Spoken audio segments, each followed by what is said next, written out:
চ্যানেলে আপনাকে স্বাগত। श्री कृष्ण चैतन्य महाप्रभु प्रेम पुरुषोत्तम भगवान राधा कृष्ण जुगल तनु मिलकर के आए हैं जगत में। वो प्रेम जो प्रेम कभी कोई कल्प में, कोई युग में, कभी कोई भगवत अवतार कभी प्रदान नहीं किए हैं, ऐसे वस्तु प्रदान करने के लिए भगवान श्री कृष्ण चैतन्य महाप्रभु रूप में कलि युग में अवतीर्ण हुए हैं। अनार्पित चोरिंग चिरात करुणावतीर्ण कलो समर्पयत उन्नत उज्जवल रसांश भक्ति श्रियम। अनार्पित न अर्पित, कभी अर्पण किए नहीं, कोई युग में, कोई कल्प में, कभी, ये पहली बार। वो कौन सा प्रेम है, इस विषय में हम लोग वर्णना कर चुके हैं। वो है ये जो मंजरी स्वरूप उपासना पद्धति जो महाप्रभु ने कृपा करके जो उपासना पद्धति के सारभूत जो जुगल किशोर के प्रेम रस के परम निर्जास, परम आस्वादन, परम उज्जवल परिणति जो है मंजरी भाव उपासना, जो कि जुगल किशोर जितना आनंद प्राप्त करते हैं, विलास करके जो आनंद प्राप्त करते हैं, राधा कृष्ण जुगल रसराज महाभाव, रसराज स्वरूप श्री कृष्ण, महाभाव स्वरूपिणी श्रीमती राधा रानी, दोनों का जो चरम निर्जास प्रेम की चरम परिणति, वो प्रेम रस आस्वादन करके जितना आनंद प्राप्त करते हैं, उससे शतगुना सुख को प्रदान करते हैं मंजरी को। जत सुख पाए विश्व भानुर नंदिनी तार शतगुण सुख आस्वादे संगिनी। ये कैसे है ना, श्रीमती समा सभी देहो भेद मात्र एक प्राणा आत्मा सभी राधा तंत्र। राधा रानी की कृपा प्रदत्त स्वरूप, वो कोई ये शरीर नहीं, हमारे जो शरीर है ये पंचभौतिक अलग वस्तु, ये जड़ रूपा अपरा प्रकृति, चित सत्ता परा प्रकृति, दोनों मिलकर के परा अपरा दोनों मिलकर के जीव चैतन्य सत्ता बना है, जीव बना है। दो अलग तत्व है।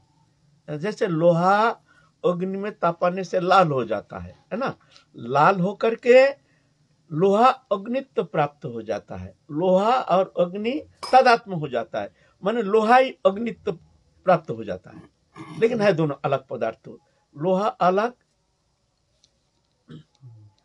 अग्नि अलग, लेकिन जल करके लाल हो गया, अब अलग नहीं है, है ना।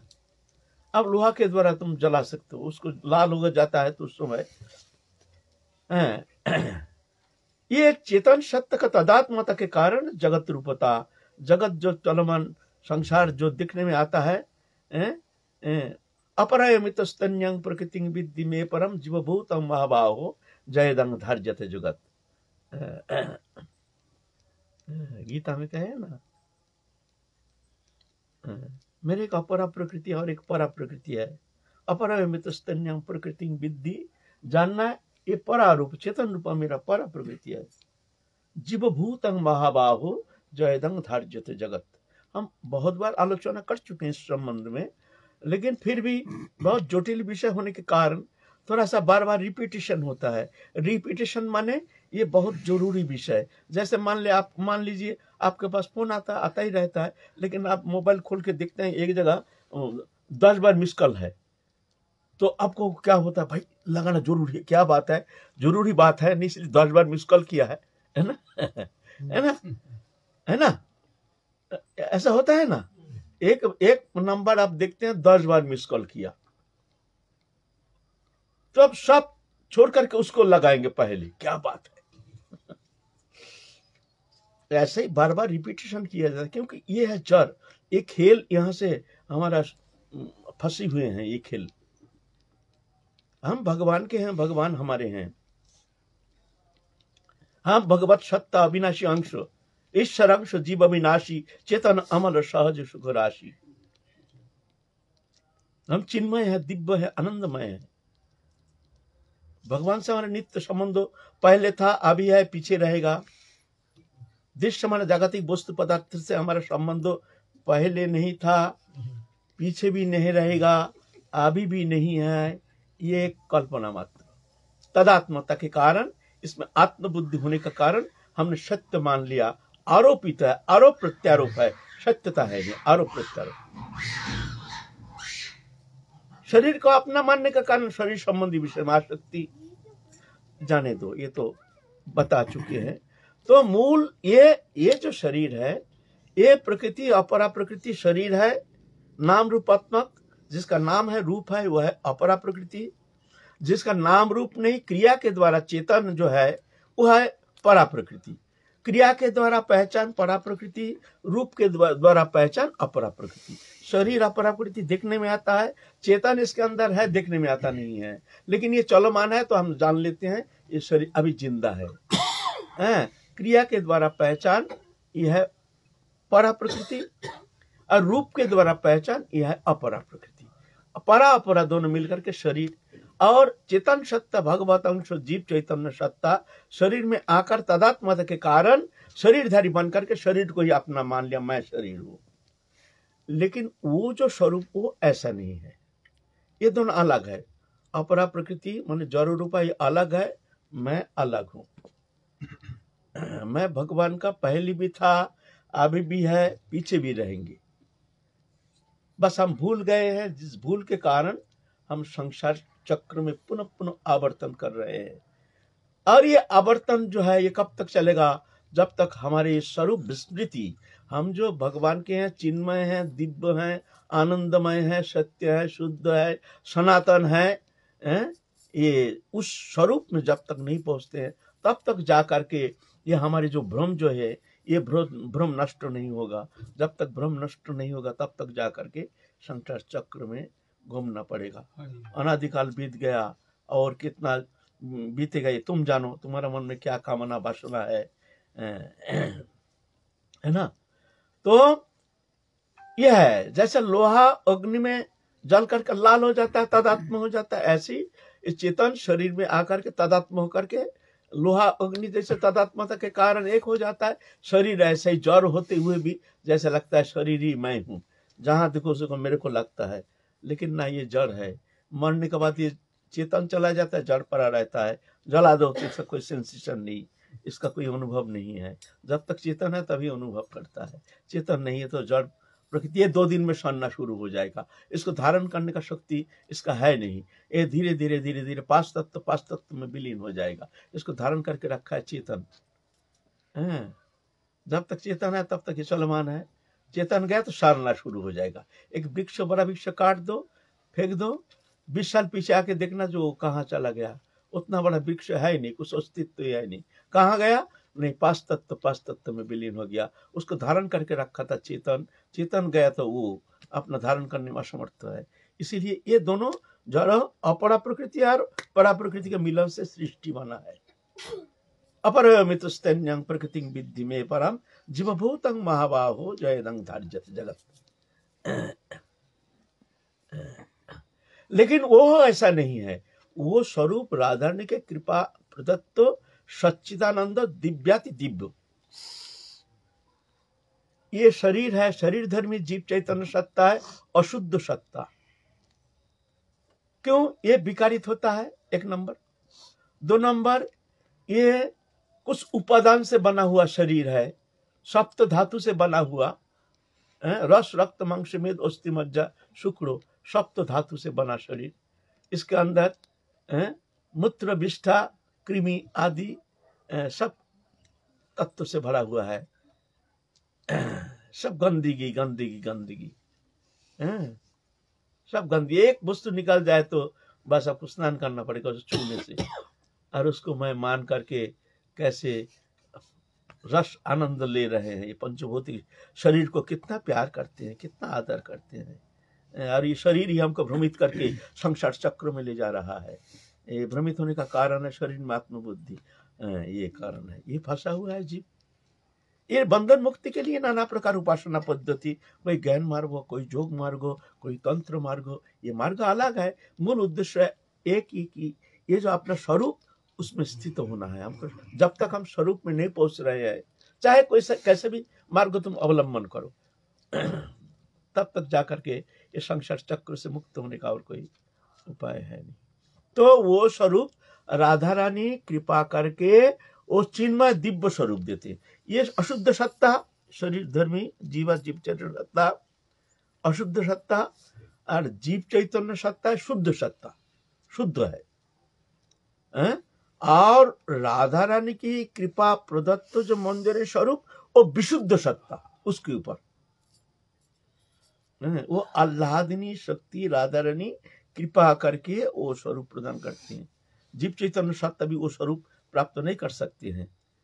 तो ये अशुद्ध सत्व शरीर से जब जड़ चेतन ग्रंथि खुल जाता है, अपना स्वरूप में स्थित हो जाता है, तो वो होता है शुद्ध सत्व। और वो जो स्वरूप है वो विशुद्ध सत्व, उसके ऊपर विशुद्ध परिणति वो मिलना संभव नहीं है। स्वरूप तो प्राप्त हो जाता है साधन क्रिया के द्वारा, लेकिन वो राधा रानी की कृपा प्रदत्त वो जो मंजरी स्वरूप, वो राधा रानी की कृपा बिना वो मिलेगा नहीं, है ना। तो ये जीव चैतन्य सत्ता जब साधन करके भगवत शरणागति, राधा रानी के चरण में शरणागति लेकर के जब ध्यान धारणा उपासना गुरु प्रदत्त साधन उपासना पद्धति अपना करके तदनुसार जो साधन प्रयत्न करते हैं, तो धीरे धीरे उसका ये ग्रंथि ढीला हो जाता है, जड़ीय ग्रंथि खुल जाता है। फिर वो जो राधा रानी की कृपा प्रदत्त जो विशुद्ध सत्य स्वरूप, उसमें जाके विलीन हो जाता है। वो शुद्ध सत्ता विशुद्ध सत्य में विलीन हो जाता है, विलीन होकर तदात्म हो जाता है। अभी जैसे जड़ और चेतन का ये मिलन शरीर पंचभौतिक, वो जड़ चेतन नहीं, वो चेतन, वो सभी पूरा ही आनंदमय। लेकिन राधा रानी के कृपा प्रदत्त जो मंजरी स्वरूप वो विशुद्ध सत्यमय, वो एकमात्र राधा रानी कृपा करके वो स्वरूप प्रदान करती है। ये विशेषता है।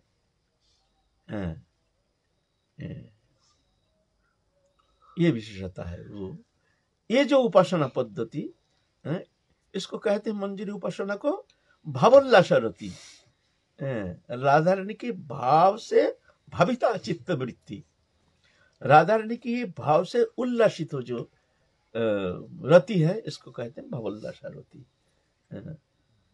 जुगल किशोर का सुख संपादन ही इनके साधन का एकमात्र उद्देश्य। अपना सुख के लिए कोई अनुसंधान नहीं, हमको क्या मिलेगा क्या नहीं मिलेगा ऐसा नहीं, हम कैसे सुखी करेंगे राधा रानी को। हमको लालसा क्या है, लालसा क्या है, हमको आनंद मिले, हमको ये लालसा नहीं, हम कैसे जुगल किशोर को सुख संपादन करेंगे। अपने सुख के लिए कोई अनुसंधान नहीं। साधन अवस्था में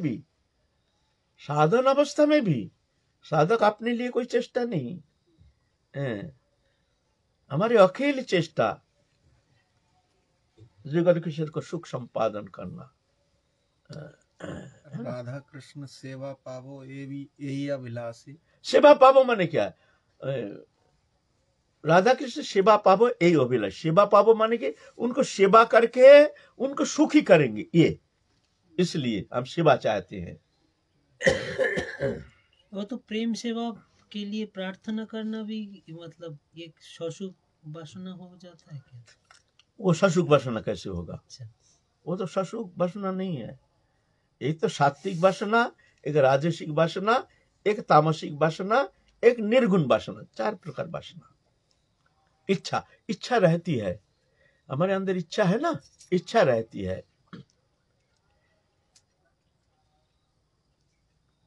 सात्विक इच्छा की अलग प्रक्रिया, भाव।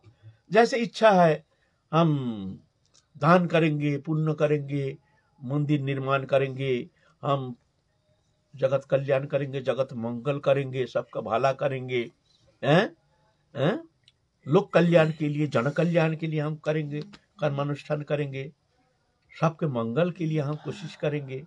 ये जो चिंताधारा है, इच्छा, यह सात्विक इच्छा अच्छा है, लेकिन इसके लिए आना पड़ेगा तुमको, वो इच्छा पूर्ति के लिए तुमको आना पड़ेगा। तुमने इच्छा किया हम एक मंदिर बनाएंगे, खूब साधु सेवा करेंगे, संत सेवा करेंगे, हम अच्छा है, सुंदर है, पतन तो होगा नहीं, लेकिन वो इच्छा पूर्ति के लिए तुमको आना पड़ेगा। वो मंदिर बनाने के लिए तुमको आना पड़ेगा, वो साधु सेवा करने के लिए आना पड़ेगा। तुम ना कामना किया ना, राजसिक इच्छा है हम मकान बनाएंगे, दुकान बनाएंगे, गाड़ी बाड़ी, स्त्री पुत्र परिवार लेकर के खूब आनंद करेंगे, को पैसा चाहिए, धन कमाएंगे, ये सब इच्छा, यह राजसिक इच्छा है। और तामसिक इच्छा है खूब मौज मस्ती करेंगे, खूब शराब मदिरा और दुनिया के जितना प्रकार अवैध जितना सब रस जो है उसमें ही उसकी रुचि है। अवैध हो जो समाज जीवन में जिसकी स्वीकृति नहीं, मान्यता नहीं, अवैध जो रस है, ऐसे जो विषय के लालसा लेकर के उसका मन में अभिलाषा, ये तामसिक है, ये नरक जाने का रास्ता है। तीन प्रकार। और निर्गुण क्या नहीं, प्रभु कैसे प्रसन्न हो जाए, हे प्रभु तुम प्रसन्न हो जाओ, तुम्हारे प्रसन्नता के लिए हमारे अखिल चेष्टा, हम काम कर रहे हैं, संसार कर रहे हैं, जो भी कर रहे हैं, प्रभु तुम्हारे प्रसन्नता के लिए तुम करा रहे हो, हम नहीं करा रहे, तुम करा रहे हो। जैसे तुम्हारी इच्छा तुम करा लो प्रभु, हमारे द्वारा तुम करा लो, बस सिर्फ इतनी कृपा करो, तुम्हारे चरण कमल छोड़ करके पलक के लिए हमारे मन, हमारे अंतकरण और कहीं किंचित पलक के लिए कहीं आकर्षित तो नहीं हो जाए, बस यही कृपा करो। यह है निर्गुण इच्छा। इच्छा रहेगी, ये इच्छा को भी जब समाप्त करने का किसी का साधन पद्धति है, वह है ब्रह्मज्ञानी निर्विशेष ब्रह्म उपासना पद्धति, जिस पद्धति में इच्छा को भी विलय कर देते हैं, इच्छा ही नहीं, निरिच्छा। इच्छा नहीं रहने से तो फिर तो विलय हो जाता है, चेतन आनंद सत्ता में विलय हो जाता है। यह है निर्विशेष निर्गुण प्रकाश, उसमें जाके विलय होके एक आनंदमय अवस्था, जिसको कहते हैं निर्विशेष उपासना पद्धति ब्रह्म ज्ञान। वो इच्छा नहीं रखती, इच्छा को भी समाप्त कर देते। हमारी इच्छा रहती है, वो इच्छा क्या, चीद इच्छा, एक जड़ीय इच्छा, देहदैहिक वस्तु पदार्थ प्राप्ति के लिए हमारे जो कर्म चेष्टा, ये जड़ीय इच्छा। और चीद इच्छा है, हम राधा रानी की सेवा करेंगे, जुगल है ना। एक निर्विशेष निर्गुण ब्रह्म उपासना पद्धति और एक सविशेष सगुण ब्रह्म उपासना पद्धति, दोनों सत्य नित्य सनातन है।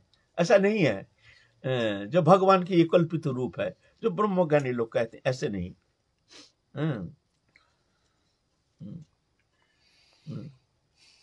महाराज जी, एक तो साधारण रति, समंजस रति, समर्थ रति, जो कुब्जा का साधारण रति और द्वारिका का समंजस रति और सखियों का, जो गोपियों का समर्थ रति और मंजरियों का भावलस रति। समर्थ रति ओ सखी माने जो रति हर तरह से कृष्ण को वशीभूत करने में समर्थ है, उसको कहते हैं सामर्थ्य रति। ये सामर्थ्य रति ब्रज में ब्रज गोपी के लिए, और ब्रज गोपी भी कई प्रकार हम बताए हैं। एक साधारण सखी, एक सखी, प्रिय सखी, प्रिय नर्म सखी, प्राण सखी, नित्य सखी। ये कृष्ण स्नेहादि का जो सखी है, ये साधारण सखी। ये सामर्थ्य रति है जो अपना सुखेच्छा रहित होकर के, जो जुगल किशोर की प्रेम सेवा प्रसन्नता के लिए अखिल चेष्टा, यह है सामर्थ्य रति। ये ब्रज गोपी की अपनी सुखेच्छा नहीं, कृष्ण सुखेच्छा,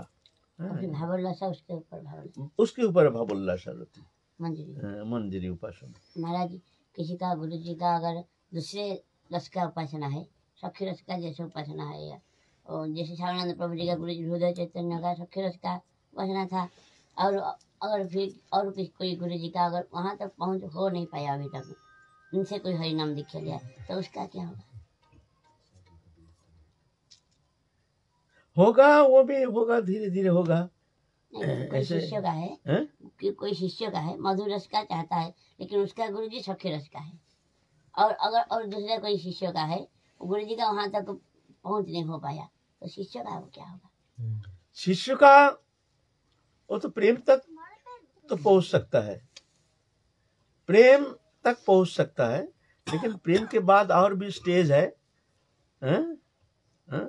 श्रद्धा, साधु संग, भजन क्रिया, अनर्थ निवृत्ति, निष्ठा, रुचि, आसक्ति, भाव, प्रेम, ये तो इतना।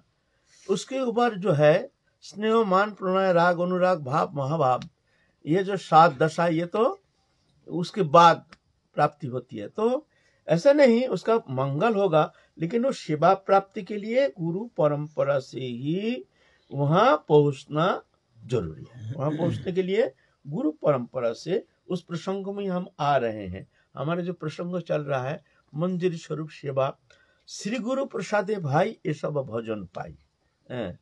श्री गुरु चरण रति ऐसे उत्तम गति। उत्तम गति राधा कृष्ण प्राप्ति नहीं, उत्तम गति प्रेम प्राप्ति नहीं, उत्तम गति श्री गुरु चरण रति ऐसे उत्तम गति। जे प्रसादी पूरे सर्व आस, जिनकी कृपा से समस्त आशा पूर्ति होती है, वो क्या है भाई? हमारे तो जुगल किशोर प्राप्ति, हमको तो प्रेम प्राप्ति। तो यहाँ कहते हैं श्री गुरु चरण रति यही से उत्तम गति। बात ऐसा है, यहाँ से साधन अवस्था में वो जो मंजरी स्वरूप प्राप्ति और सेवा प्राप्ति जो है वो परंपरा से वो मिलता है। जब यहाँ से साधक दशा से साधक जब साधन करके गुरु कृपा प्रदत्त भजन प्रक्रिया अपना करके ध्यान धारणा उपासना पद्धति श्रवण आदि भजन पद्धति के द्वारा धीरे धीरे जब उस स्वरूप में स्थित हो जाता है, उसका जड़ चेतन क्रांति खुल जाता है, जाकर के अपना मंजरी स्वरूप प्राप्ति कर लेते हैं, तो जाके सीधा चले जाते हैं जहां निवृत्त निकुंज, जहां विराजमान है जुगल किशोर अपने सखियों परिवेष्टित है नित्य लीला में। जीव दशा से वो स्वरूप प्राप्त करके जा रहे हैं गुरु कृपा से। कौन ले जा रहे हैं? गुरु ले जा रहे हैं, अकेला नहीं, स्वतंत्र नहीं। जैसे ब्रह्मज्ञानी उपासना और दूसरे उपासना में क्या होता है, गुरु साधु गुरु उपासना करते हैं, गुरु उपासना करते करते करते करते फिर गुरु ही इष्ट बन जाते, इष्ट में विलय हो जाते हैं, देखते हैं गुरु ही हमारे इष्ट है। यह है ना, ब्रह्मज्ञान में भी उपासना गुरु अपना करके गुरु चिंतन करते करते गुरु ही निर्विशेष निर्गुण ब्रह्म स्वरूप में विलय स्वरूप स्थित हो जाते हैं, है ना। ऐसा है उपासना पद्धति। हमारे जो उपासना पद्धति है ये ऐसे नहीं, गुरु वो भी सहचरी स्वरूप प्राप्त कर चुके हैं। सहचरी स्वरूप ले करके वो सहचरी को वहां गुरु है सखी मंजरी, गुरु रूपा सखी मंजरी, सखी रूप में वहां गुरु विराज नित्य काल के लिए विराजमाना रहती है और नित्य सेवा में ले जाते हैं। अब ले जा रहे हैं, यहाँ सिद्ध हो गए हैं, प्रेम सिद्धि होने का बाद वहां ले जा रहे हैं। राधा कृष्ण जुगल नित्य वृंदावन में विराजमाना है, सब सखियां परिवेष्टित हो करके आनंद दिव्याति दिव्य वृंदारण्य, जहाँ सरलित वन सच्चिदानंद आह्लादिनी शक्ति राधारानी विराजमाना, संदिनी शक्ति के द्वारा वो रचना की हुई समस्त प्रकाशमाना है। सब सखी आदि परिवेष्टित समस्त मंजरी आदि रूप मंजरी, रति मंजरी, विलास मंजरी, कस्तूरी मंजरी, मंजरी लाली मंजरी, रस मंजरी, गुण मंजरी, लवंग मंजरी, अनंग मंजरी सब विराजमाना है। दिव्य सब दिव्य नित्य लोक में विराजमाना है। आप ये सखी साधन करके आप गुरु रूपा सखी मंजरी के पश्चात वहां पहुंचे। पहुंचने से ही होगा नहीं, ये लीला है। हम तो पहले ही कहे हैं, जब वहां मुग्धता, वहां सर्वज्ञता नहीं, जहां लीला वहां मुग्धता, जहां भगवत्ता वहां सर्वज्ञता। जहां भगवत्ता, भगवान कौन है? भूत भविष्य वर्तमान सब जानते हैं, कर्तुम अकर्तुम अन्यथा कर्तुम सब कर सकते हैं, लेकिन वहां लीला में निवृत्त निकुंज लीला जो राधा कृष्ण जुगल लीला विलास, वहां मुग्ध भगवान प्राकृत मनुष्यवत नरो लीलावत कैवल्यम, भगवान जोगमाया के द्वारा आवृत हो करके वो लीला रस आस्वादन करते हैं। जोगमाया भगवान को सच्चिदानंद तनु कृष्ण को आनंद लीला रस आस्वादन कराते हैं। न हंग प्रकाश सर्वस्व जोगमाया समावृता मुरोयं न विजानाति लोकमम अजम अव्ययम। जोगमाया समावृता, जोगमाया, वहां मुग्ध है भगवान, राधा रानी भी मुग्ध है, जानते नहीं है कृष्ण कहाँ है। राधा रानी रो रही है, हा कृष्ण, हा कृष्ण, हा प्राणनाथ, हा प्राणवल्लभ। कृष्ण रो रहे, हा राधे तुम कहाँ हो? क्यों भाई, तुम तो सर्वज्ञ हो, तुम तो सब जान सकते हो, तो फिर रो क्यों रहे हो? नहीं, तब लीला होगी। नहीं, अब लीला होगी। यही तो लीला माधुर्य जो है, ये विशेषता है। ये कैसे ना, ये अचिंत, ये प्राकृत मुग्धता नहीं। प्राकृत जीव जगत जो मोहित है, ये महामाया के द्वारा, और वो जोग माया, स्वरूप शक्ति, ये बहिरंगा माया शक्ति, वो चिन्मयी शक्ति, ये जड़ रूप प्रकृति, दोनों अलग है। ये अंधकार है, वो रोशनी है। वो प्रकाश है, ये अंधकार है। वो आनंद है, ये दुख है। वो मुक्ति है, ये बंधन है। ये अंधकार है, वो रोशनी है। ये पूरा अलग, विपरीत। ये जो मुग्धता, जीव मुग्ध होकर के, स्वरूप विस्मृत होकर के भगवान से हमारा अखंड नित्य संबंध ये भुला दिया, ये प्रकृति जड़ रूप माया ने बुला दिया हमको। लेकिन वहां ऐसा नहीं। वो जो मुग्धता, वो जोग माया द्वारा भगवान वो लीला रस आस्वादन कर। मान लीजिए राधा रानी को पट्टी बांध दिया, राधा रानी कृष्ण को पट्टी बांध दिया वृंदावन में, दिव्य नित्य गोलोक धाम में, वृंदावन में अब खेल रहे हैं, आंख मिचोली खेल रहे हैं, कृष्ण को पट्टी बांध दिया। हम लोग कू करेंगे तो हमको ढूंढ के निकाल लेना। निवृत रजनी, चंद्रिमा रजनी, ये चंद्र नहीं, वो दिव्य चंद्र, वो लीला के लिए, लीला बिंदु, वो आनंदमय है। वो ऐसे नहीं जरूर उपाय चंद्रमा नहीं, वहां लीला। आप कृष्ण पट्टी खोल के अब ढूंढ रहे हैं, कहाँ कौन सखी है, कहाँ राधा रानी है, ढूंढ के पकड़ लेंगे तो बस जीत गया, नहीं पकड़ पाए तो हार गया। है ना। आप सखियां क्या करते हैं, कृष्ण को ढूंढ ढूंढ करके, जंगल तो शरण्य तो वन, दिव्याति दिव्यो वृंदारण्य। आप ये सखी लोग क्या किए हैं, वो जो अलग अलग चुंदरी है ना, किसी का लाल रंग, किसी का चुंदरी नीला रंग, कहीं पीला रंग, कहीं हरा रंग, अलग अलग सखी का अलग अलग चुंदरी है ना। तो एक सखी क्या करते हैं, आपस में चुंदरी को बदल लेते हैं। चुंदरी को बदल लिया, बदल करके थोड़ा सा जानबूझ करके एक झलक ऐसे जंगल में ऐसे दिखा दिया, कृष्ण जैसे कुछ जानते नहीं है। कृष्ण समझ गए, वो लाल रंग की चुंदरी दिखाई दिया, वो ललिता सखी, चुप चुप जा करके पकड़ लो, ललिता सखी हम जान गए हैं। सखी तो पहले से वो चुंदरी तो मान लो दूसरा का चुंदरी, उसका चुंदरी तो दूसरे ले लिया, पकड़ लिया पीछे से, देखा तो अरे ये तो ललिता नहीं, ये तो चित्र है।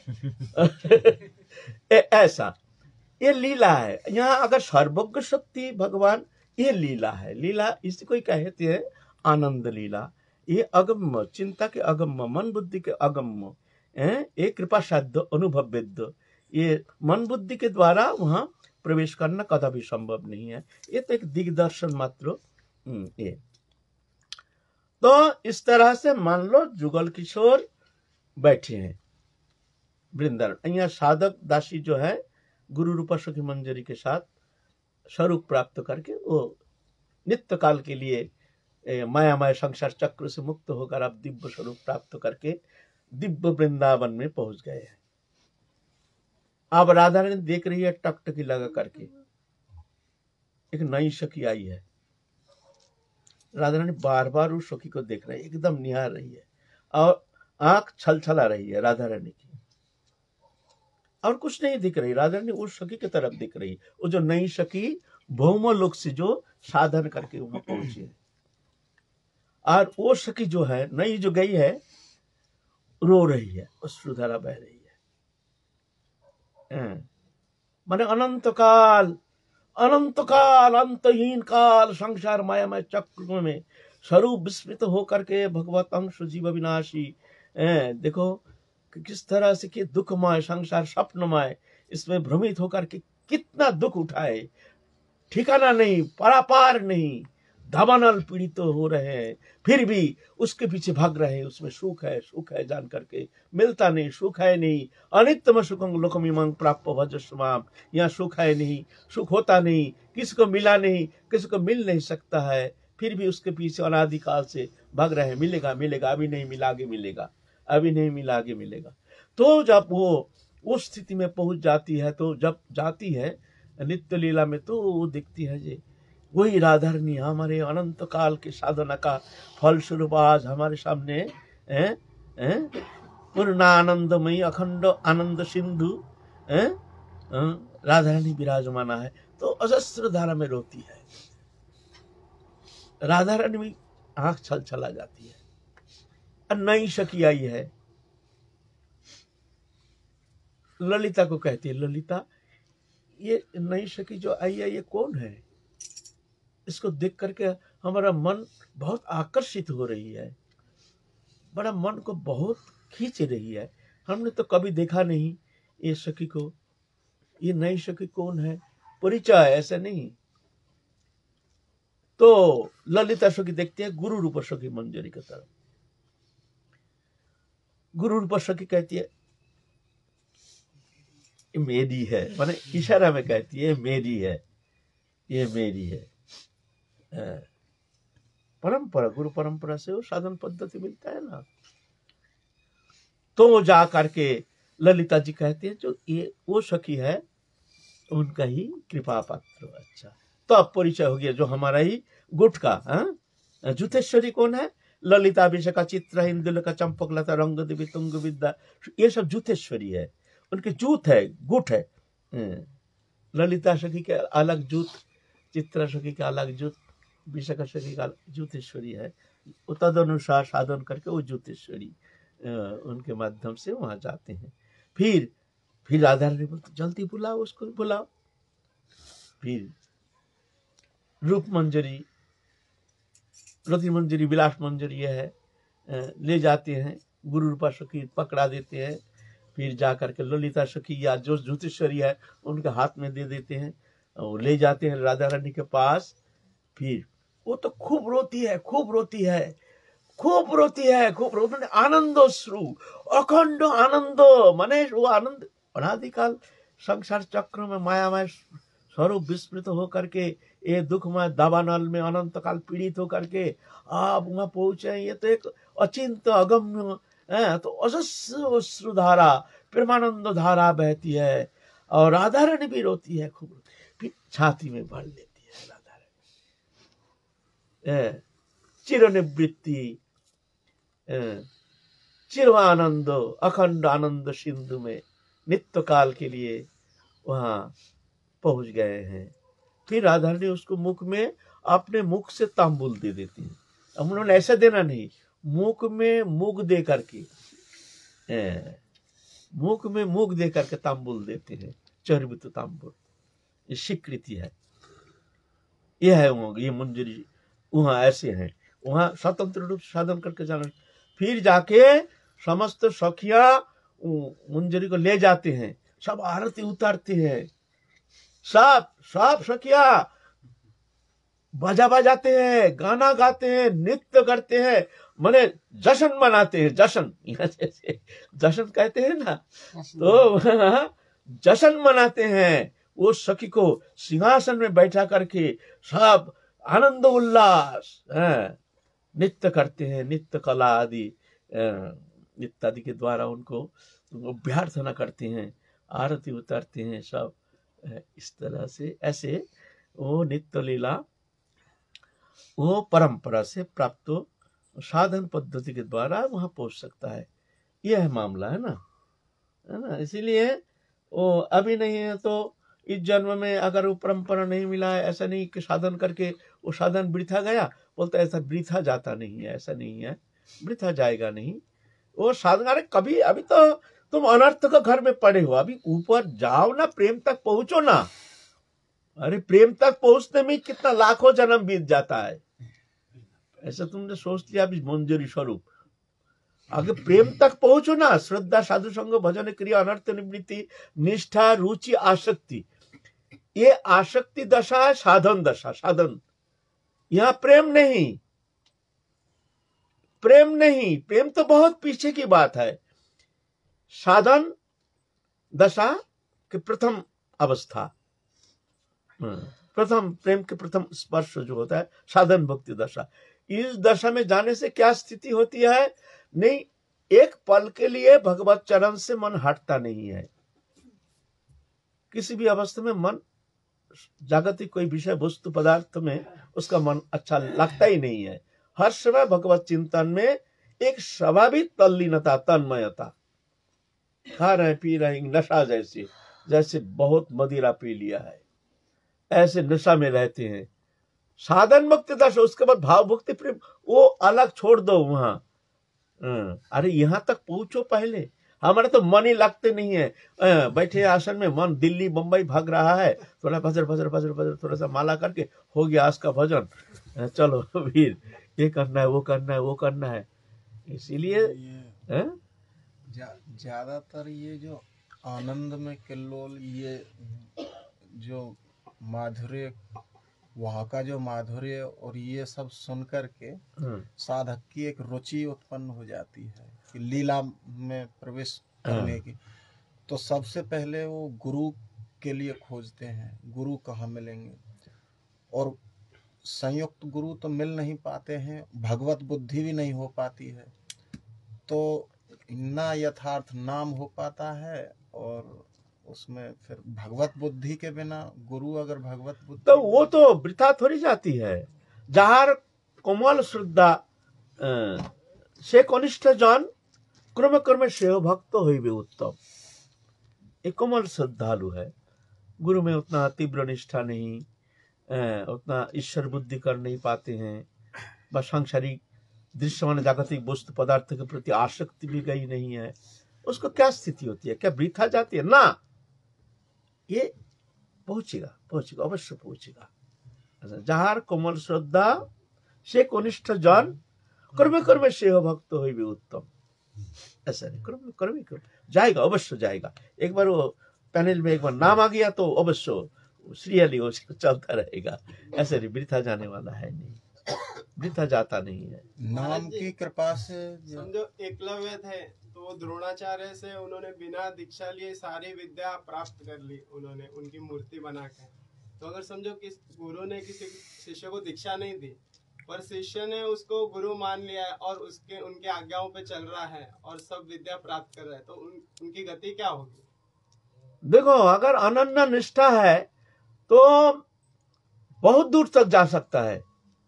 हमारे चैतन्य चरितमृत में कहते हैं, दीक्षा पुरस्चर्या विधि अपेक्षा न करे, जीव बस स्पर्श आचरण डाल सबारे उद्धारे।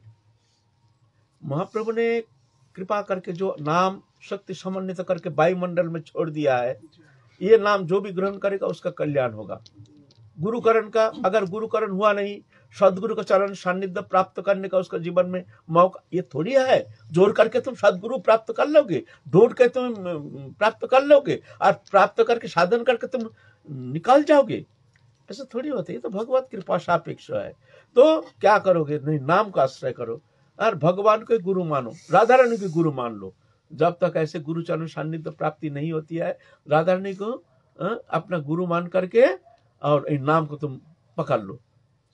तुमको इसी जन्म में तुम्हारा कम से कम तुम्हारा संसार बंधन से तो तुम मुक्त हो सकते हो, प्रेम प्राप्ति कर सकते हो। इतना सामर्थ्य है नाम में। दीक्षा पुरस्चर्या विधि अपेक्षा न करे, जिह्वा स्पर्श से आचरण डाल सबारे उद्धारे।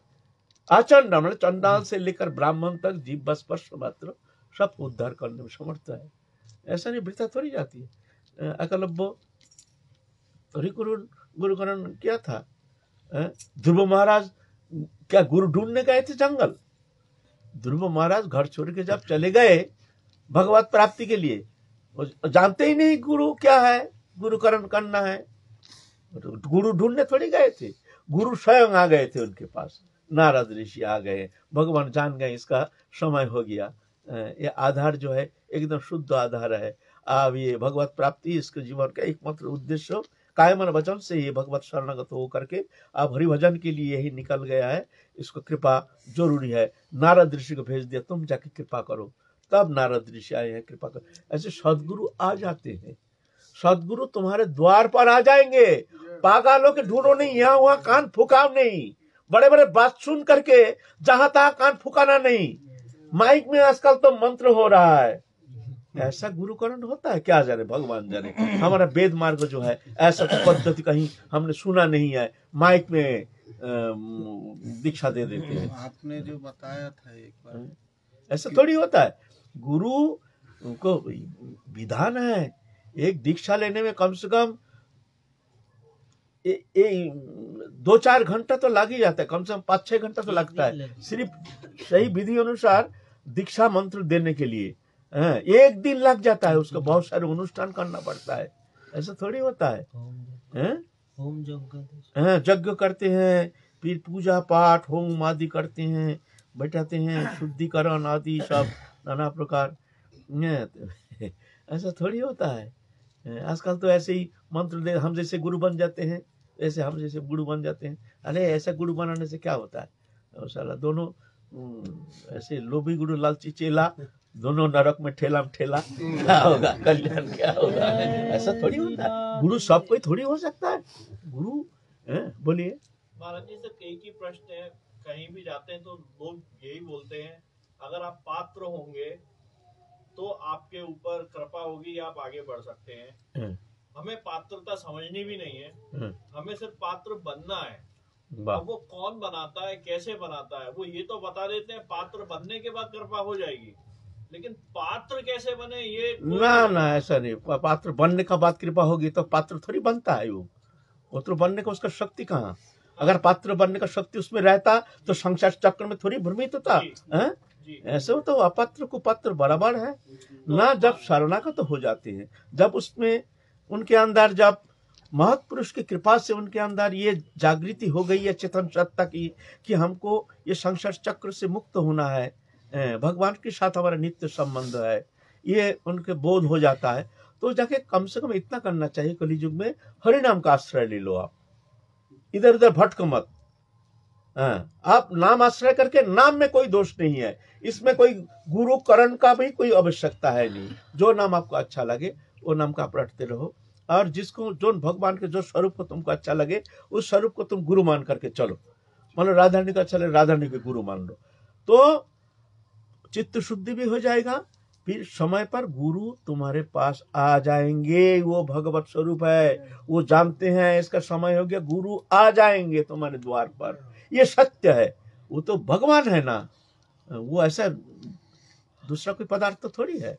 इसलिए महाराज जी, जो आपने बताया समय आने पर गुरु आ जाएंगे, इसका मतलब जब आप पात्र बन जाएंगे तब गुरु आएंगे ना, ये तो अर्थ ये हुआ, जब पात्र ना, आप तो नाम का आश्रय किया है ना, आप तो शरणागत हो गए ना। नहीं, हर चीज में एक समय का बंधन आपने दे दिया कि समय होगा तब वो होगा।